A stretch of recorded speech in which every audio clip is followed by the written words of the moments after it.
Marcela, muito obrigado. Primeiramente, muito obrigado por você conceder essa entrevista a gente para falar sobre essa parceria estabelecida pelo Sistema Tribuna de Comunicação e pelo IPEF. Eu iniciaria a nossa entrevista perguntando a você o seguinte: será que você poderia dar uma visão geral para a gente do que é o IPEF e da área de atuação dele, há quanto tempo ele atua, para a gente entender bem ter uma noção do que é essa parceria, do que isso representa, por favor? O IPESP, esse ano, completa 36 anos de atuação. Nós somos um dos mais respeitados institutos de pesquisa no país, em função dessa longevidade e também, obviamente, dos resultados que a gente vem apresentando aí ao longo de todo esse período.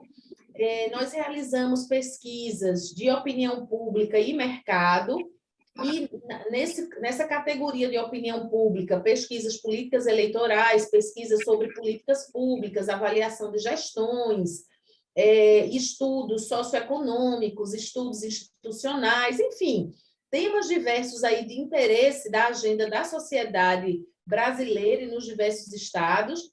Ao longo desses 36 anos, o IPESP realizou pesquisas em todos os municípios brasileiros, rigorosamente em todos. Já passamos por todos os municípios do país. Nossa atuação é uma atuação nacional. Nós temos capilaridade de equipe para a realização de pesquisas em todo o país, tanto com amostras nacionais, como amostras estaduais e municipais, de norte a sul. Realizamos pesquisas com as mais diferentes e mais atualizadas metodologias qualitativas e quantitativas, aí incluídas as pesquisas com mobile, WhatsApp, pesquisas online, além das metodologias mais recorrentes de pesquisas quantitativas face a face, telefônicas, e também as pesquisas qualitativas, grupos focais e entrevistas em profundidade.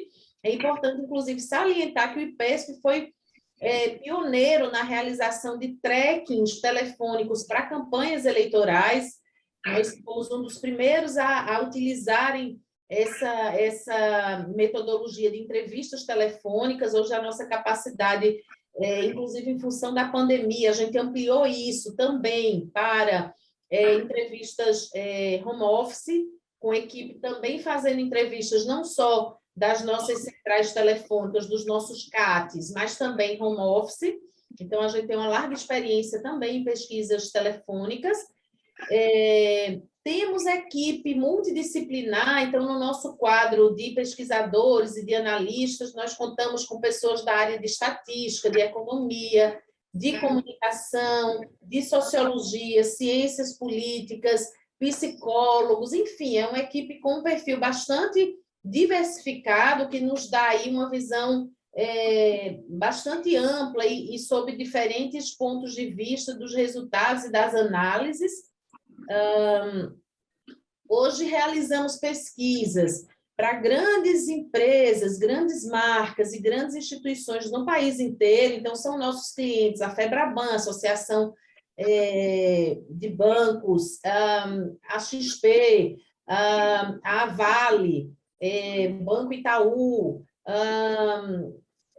FGV, a Fundação Getúlio Vargas, fizemos várias coisas em conjunto, entre outros vários, na área de mercado, varejo, indústria e serviços, e nessa área institucional também, clientes grandes, como alguns desses que eu mencionei para vocês. Na área jurídica, a gente também tem uma expertise importante, com vários trabalhos realizados para a Associação de Magistrados Brasileiros e algumas associações de magistrados estaduais, como exemplo, a Associação de Magistrados de São Paulo, e também expertise nessa área de pesquisas de comunicação, ajudando a orientar estratégias de comunicação, junto a agências e a clientes diretamente.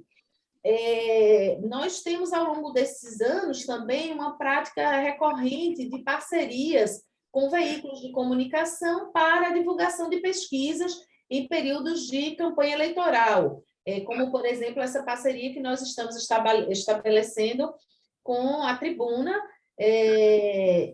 para a divulgação de estudos aí nessa campanha desse ano, de agora até o período da campanha propriamente. Então, eu acho que isso é um pouco da nossa história. Fico à vontade se vocês quiserem perguntar alguma coisa específica, seja das técnicas, das metodologias, ou de clientes, ou de alguma outra atividade. O IPESP também realiza uma série de estudos para o terceiro setor, em parcerias. Nós temos diversos convênios com universidades nacionais e internacionais, para estudos também com essa ótica socioeconômica. Universidade de Minas, a própria Universidade em Pernambuco e universidades de fora. Acabamos, inclusive, de estabelecer um convênio com a Universidade de Lisboa. Então, nós temos também essa preocupação e essa atividade muito frequente em termos de estudos de ciências sociais, ou seja, entender o que é que as pessoas estão pensando, para onde caminha a opinião pública, quais são os principais posicionamentos, opiniões e atitudes em relação a temas presentes aí na agenda da sociedade. Qual a importância de uma pesquisa dessa para a sociedade, né, do Rio Grande do Norte, para um jornal como a Tribuna do Norte? Como é que a senhora avalia isso? A relevância das pesquisas político-eleitorais agora nessa campanha no Rio Grande do Norte, dentro dessa parceria com a Tribuna do Norte, é exatamente essa prestação de serviços à sociedade com a informação sendo divulgada e acessível para a sociedade como um todo, ou seja, a população vai poder acompanhar como é que o eleitor está pensando, qual é a sua intenção de voto, qual é a influência dos apoios, qual é a expectativa em relação à eleição, a imagem dos candidatos, qual é a agenda que esse eleitor traz para os candidatos, quais são as motivações de voto, enfim. As diversas variáveis da campanha eleitoral vão estar sendo acompanhadas através dessas pesquisas e a sociedade vai poder, através da divulgação e da análise que o Instituto, junto com a Tribuna, vão poder ter acesso a essas informações de forma absolutamente transparente e resultados com credibilidade para que eles possam ir acompanhando não só ter conhecimento do que ele próprio pensa da eleição, mas do que o conjunto do eleitorado pensa e como imagina votar até o final de outubro. Especificamente para essa eleição a eleição desse ano de 2022, que a gente tem uma expectativa de muita polarização e também se fala muito em fake news, como é que você vê, como é que você avalia o fato de um jornal local ter se associado a um dos maiores institutos de pesquisa do país para entregar isso à população do Estado? Veja, com bastante alegria, né, no sentido dessa preocupação, dessa postura de um veículo de relevância do ponto de vista de informação, de dar acesso à informação à sociedade e de buscar uma parceria também com o Instituto, que está no mercado já há mais de 30 anos, que também tem bastante credibilidade. Então, é uma parceria que vai agregar ainda mais credibilidade a esses resultados, também de forma bastante transparente, de novo, salientando esses dois aspectos, transparência e credibilidade, para que as pessoas tenham acesso a uma informação de fato confiável, informações que venham de uma parceria onde os parceiros têm credibilidade no mercado, são parceiros que já atuam há muito tempo e que têm condições de trazer com segurança essas informações, para que as pessoas se sintam mais seguras em confiar, digamos assim, nessas informações pelo currículo, digamos assim, dos parceiros que estão em conjunto aí nesse projeto. Só para a gente dar uma noção para o leitor, para a pessoa que vai assistir, para quem vai nos ler também, a Tribuna, ao fazer essa parceria com o IPESP, ela se junta a um grupo seleto de jornais do Brasil que também tem essa parceria com vocês, não é isso? Como valor, se não me engano, não é isso ou não? É verdade, nós já tivemos vários projetos anteriormente com o jornal Valor Econômico para divulgação de pesquisas nacionais e também, mais recentemente, no estado de São Paulo. E isso país afora. A gente está estamos começando, inclusive, a estabelecer algumas parcerias com outros grupos de comunicação e jornais em outros estados que têm exatamente esse interesse em poder oferecer aos leitores informações seguras e confiáveis a partir de pesquisas que têm credibilidade, porque, como você também bem lembrou, a gente vai ter esse ano eleições bastante quentes, né? Em alguns casos muito polarizadas, com ânimos bastante acirrados em algumas situações. Então, é importante que as pessoas observem de onde elas estão buscando as informações, quais são os meios que elas estão utilizando para se manterem informadas, para poderem tomar suas decisões, seja do ponto de vista de veículos de comunicação, seja do ponto de vista das empresas de pesquisa que vão estar divulgando esses dados. Quando o Instituto, né, define uma área de pesquisa, uma certa pesquisa, o que é fundamental para que essa pesquisa tenha sucesso e que ela tenha essa credibilidade que você falou? Tem alguns pressupostos científicos que são básicos numa pesquisa que se presta a ter rigor científico, né?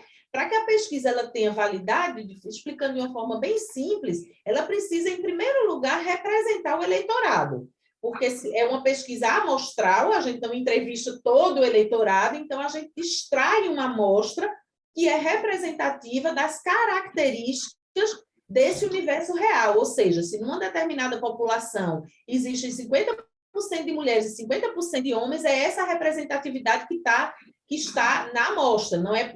Nesse caso, por exemplo, se você tivesse 20% de mulheres e 80% de homens, você já teria aí uma distorção. Então, o ponto de partida é você ter uma amostra que seja representativa do universo de eleitores.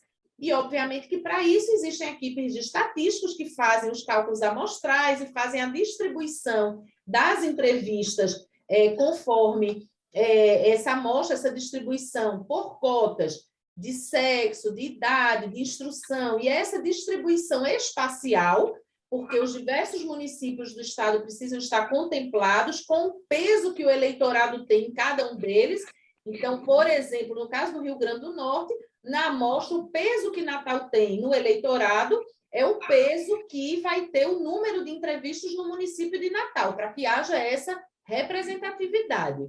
Então, respondendo a sua pergunta, a gente tem uma fase de planejamento, que é uma fase muito importante, que é exatamente o planejamento do tamanho da amostra, da margem de erro, a distribuição das entrevistas pelas diversas categorias demográficas e a distribuição nos municípios, no caso de uma pesquisa estadual, como essa que a gente se refere. Um outro ponto bastante relevante nesse momento de planejamento da pesquisa é a elaboração do questionário, porque por mais simples que possa parecer, a gente perguntar em quem as pessoas vão votar, a ordem do questionário, por exemplo, ela tem uma importância grande. Você imagina que eu construir um questionário em que eu tenho uma série de perguntas com viés negativo, por exemplo, no início do questionário, e depois eu faço a pergunta de intenção de voto. Isso cria um desvio, isso cria um viés. Ou o contrário, perguntas de intenção de voto, elas estejam protegidas para que não haja um efeito questionário. E também a forma de construir o enunciado das perguntas para que não haja nenhum tipo de indução. Então, o questionário é um outro ponto fundamental na qualidade da pesquisa.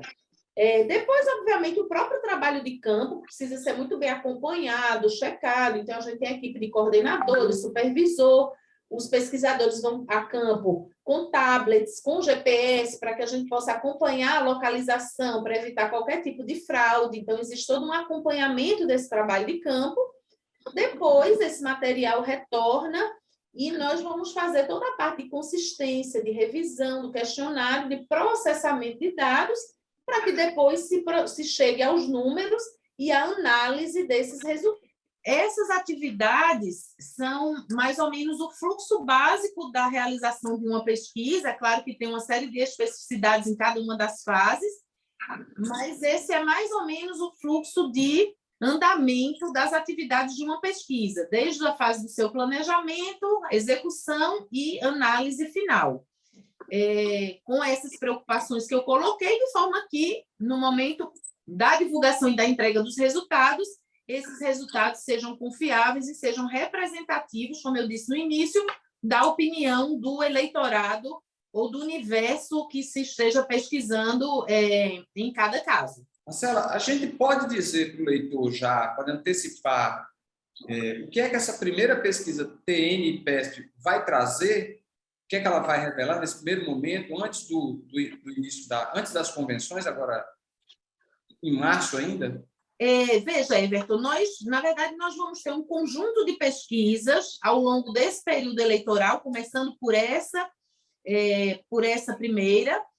A ideia é que a gente vá acompanhando a evolução das intenções de voto. Claro que essa é uma variável básica em qualquer pesquisa eleitoral, a gente ir acompanhando essa curva de evolução das intenções de voto dos eleitores, não apenas para governador do estado, mas também para presidente e para senador. Além disso, algumas questões relativas ao próprio desempenho das gestões do governo do estado e do governo federal, até porque essas são variáveis que impactam nas intenções de voto, obviamente, a depender de como estejam avaliados os gestores, isso aparece nas intenções de voto. E, além disso, a gente vai buscar em cada edição da pesquisa, em cada onda da pesquisa, também trazer algumas perguntas de interesse mais conjuntural, algum fato interessante que seja importante para as pessoas tomarem conhecimento de como é que a opinião pública, como é que a sociedade está se posicionando ou está enxergando determinadas questões. Então, a gente vai ter sempre um bloco de perguntas conjunturais que possam ser interessantes do ponto de vista da informação para o leitor da tribuna. Com relação à pesquisa, assim, a gente sabe que tem uma influência no voto, né? Mas eu queria que você fizesse uma análise disso. Pesquisa, voto, a influência no eleitor. Veja, essa é uma questão que muito se discute, né? O quanto que as pesquisas influenciam a opinião das pessoas. Na verdade, a pesquisa ela está devolvendo para a sociedade a informação a respeito da sua própria opinião. Sobretudo, a gente acredita que se pesquisa resolvesse a eleição, não precisava nem ter a urna. Então, não é esse o caso. Agora, obviamente que é preciso, como eu alertei e comentei na minha fala anterior, é preciso ter cuidado com a leitura dessas pesquisas, é preciso observar que muitas vezes os resultados são diferentes porque estão em momentos diferentes ou perguntas diferentes ou tem metodologias diferentes. Então, isso pode alterar e gerar diferenças nos resultados, na comparação dos resultados, essa comparação não ser rigorosa, digamos assim. E as pessoas precisam estar atentas de que institutos, quem é que está levantando essas informações, se são empresas confiáveis, como é que é feita a pesquisa. O tribunal, as pesquisas divulgadas, elas são todas registradas. Então, é importante haver, por parte do eleitor, enfim, de quem se interessa de acompanhar a eleição e as pesquisas eleitorais, acompanhar isso também. No registro da pesquisa, está lá quem pagou a pesquisa, está lá a nota fiscal, está lá qual é o tamanho da pesquisa, como é que foi feita, qual é o controle do campo. O questionário fica lá disponível para que as pessoas possam ver esse questionário, depois o acesso aos dados. Vocês têm feito pesquisas já em parceria com grandes veículos, com os outros veículos. Esse ano a gente tem acompanhado pela divulgação da imprensa. Tem alguma mensagem já que o IPESP ele já consegue visualizar com relação à eleição, do cenário eleitoral, eu digo, para o Brasil como um todo e que se reflete nos estados? Veja, eu lhe diria que é um pouco precoce a gente fazer alguma antecipação, sobretudo numa eleição, num ano de eleição que vai ser, me parece, um ano muito dinâmico e com eleições muito diversificadas e até, em alguns casos, surpreendentes. A gente tem várias coisas aí acontecendo esse ano, a gente ainda está na pandemia, né? A gente veio aí de um período longo de pandemia, ainda estamos vivendo isso. Agora, no cenário internacional, essa questão do conflito Rússia-Ucrânia, e tudo isso com impactos sérios na economia global e do país, e, obviamente, vai se refletindo em cadeia. Então, a gente tem diversos fatores, para além dos próprios fatores políticos intrínsecos a cada eleição, que podem jogar aí e trazer surpresas e mudanças do quadro de forma muito dinâmica até lá outubro. Então, é difícil a gente fazer qualquer é precoce a gente fazer qualquer avaliação nesse sentido, até antes de estarem postas, de fato, as candidaturas. Mas tem alguns aspectos que as pesquisas já conseguem nos trazer como sinal de alerta e como resultados que são recorrentes, seja no país, seja nos estados ou nos municípios, como, por exemplo, o papel que a economia, que a situação da economia joga nessa eleição, né? A gente está saindo aí até por conta, também agravado pela pandemia, índices de desemprego, inflação e etc. E, obviamente, os rumos que a economia vai tomar daqui para frente de melhoria ou de piora, isso vai ter um peso importante na decisão do eleitor em relação à escolha dos próximos gestores. Além disso, a gente também tem observado nas pesquisas quantitativas e qualitativas uma demanda grande por candidatos mais experientes, diferentemente de outras eleições em que as pessoas estavam mais dispostas a arriscar no totalmente novo, muitas vezes em personagens que eles nem conheciam, basicamente porque tinham determinado apoio, ou até por esse sentido da mudança. Nessa eleição, ao que tudo leva a crer, é uma eleição em que o eleitor vai estar muito preocupado em escolher candidatos que tragam uma segurança maior para o eleitor em termos de gestão. A gente está num momento de recuperação, de retomada da vida das pessoas. Então, as pessoas não estão muito dispostas a risco, né? A escolher nomes absolutamente desconhecidos ou que não tenham o que mostrar, ou que sejam nomes meramente apadrinhados. As pesquisas têm mostrado que, nessa eleição, esse atributo da experiência, de ter o que mostrar, de ter um currículo, de ter elementos na biografia do candidato que deem mais segurança para as pessoas, nos parece, até o momento que a gente tem acompanhado das pesquisas, que isso vai ter um peso relevante nessa eleição. Tudo agora é esperar uma expectativa alta em relação a essa parceria. Acho que a gente vai trazer contribuições importantes do ponto de vista de informação para a sociedade do Rio Grande do Norte. Estamos bastante felizes e agradecidos com essa parceria e nos colocar aí, PESC, à disposição para qualquer informação, qualquer necessidade. Estamos por aqui.